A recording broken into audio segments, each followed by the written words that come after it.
dum da da da da da da dum da da da da da da dum da da da da da. Trauma hurts, but can something good also come out of it? אנחנו לא רוצים אתכם פה, לה נורידוכם הונה. This means we don't want you here, in Hebrew and in Arabic. And it might be somehow the answer to my question. Please bear with me, you will understand. Let me first tell you the story of Lila. 15 years after the tragic loss of her 6-month-old baby, Lila, a Palestinian woman from the West Bank, reluctantly accepted to meet with Israeli bereaved parents. They sat in a circle to share something very intimate, the memories of their deepest loss. Lila's turn came. She described the unforgettable night, the turmoil in her neighborhood, the soldiers in her street, the tear gas coming through her window, suffocating her baby, the long trip to the hospital, and the unbearable wait at checkpoints and time running out, and finally, the words of the doctor. At that point, Lila could barely talk anymore. But an Israeli woman in the circle finished the unfinished sentences, apologized for what her people had done. Lila was in a shock. Never had an Israeli talked to her with compassion. With those simple words, this Israeli woman had changed Lila's life.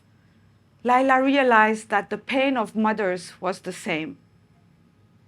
She became an active member of Parent Circle Families Forum, a forum of over 600 Israeli and Palestinian families who have lost a loved one to the conflict and who work together to convince others to choose reconciliation over revenge, so that no other family lives the tragedy that they have been facing. אנחנו לא רוצים אתכם פה.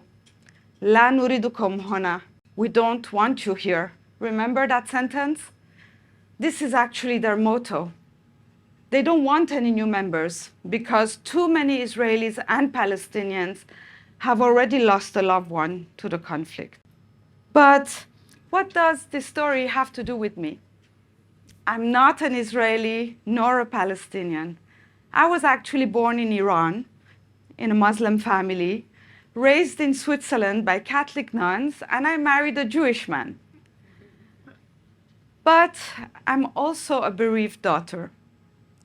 My father was an Iranian general who was executed during the Iranian Revolution. A year before that, when I was 10, he took me on a trip to Israel at the time when Israel and Iran had good relationships. This was our last trip together and my most cherished childhood memory. 40 years later, in 2014, coincidences of life brought me back to Israel. The memories of the trip with my dad were very present. One night, I got invited to this Palestinian Center for Nonviolence in the West Bank, where Israelis and Palestinians were meeting. Our Palestinian host, Ali, had just turned this small piece of family land to a place dedicated to dialogue and transformation. I was deeply touched by Ali's story. He had been a former prisoner. His brother had been violently killed by an Israeli soldier, and yet he had turned his anger to something constructive by becoming an activist dedicated to nonviolence. I was fascinated. I I wondered, how come we never hear about these stories and we only hear about violence on the news? I became friends with Ali, and I went back to visit him several times. And thanks to him, I met many other Palestinians and Israelis who had had transformations in their lives. Chen was one of them. He was born in Tel Aviv. He had been a military man, like my father. His grandfather was the only member of his family to have escaped the gas chambers of Poland by immigrating to Palestine before the Second World War. And Chen himself was a child during the Yom Kippur War. He remembered vividly running to the shelter. "They want to kill us," growing up. This is a sentence he heard many times. During the Second Intifada, Chen was serving in the army. And one day at a checkpoint, a Palestinian man asked to go through with his sick children. He needed to take them urgently to a hospital in Bethlehem. Chen refused. Those were his orders. A few minutes later, Chen's wife called him. She needed him to pick up their daughter from kindergarten. Of course he would do it. But then, suddenly, it hit him. There he was, this kind, devoted father, and yet so insensitive to this other father. He had dehumanized him and his children.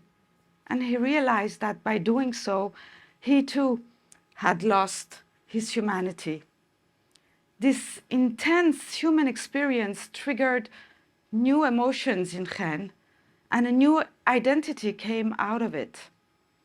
Chen left the army, and he founded a movement called Combatants for Peace, alongside Sulaiman, a Palestinian former fighter who had stabbed 2 Israeli soldiers. Sulaiman had had his own path to transformation during his time in prison. Many ex-Israeli soldiers and ex-Palestinian fighters joined Combatants for Peace. They had all been former enemies. They had all been involved in violence, yet they had all laid down their weapons to co-resist violence and injustice together. The reawakening of my own loss, the powerful stories, the warmth of my new Israeli and Palestinian friends triggered a tsunami of emotion in me. And I started my own path to transformation. And a new identity came out of it for me, just like for Lila, Chen, Suleiman, and Ali. I became a peace advocate, and I invited Ali to come to Geneva for my friends, including my Jewish and Arab friends, to hear him speak, to feel the glimpse of hope that I felt that very first night when I heard him speak at his center.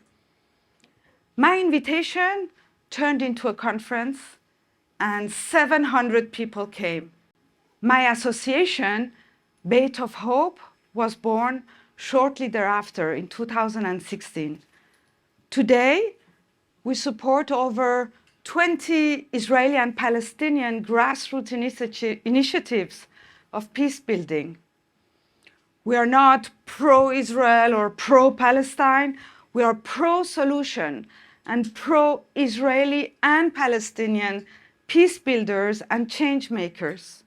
Throughout this whole experience, I learned that trauma, fear, anger, sadness, when shared with someone you wouldn't share anything normally, turn into empathy.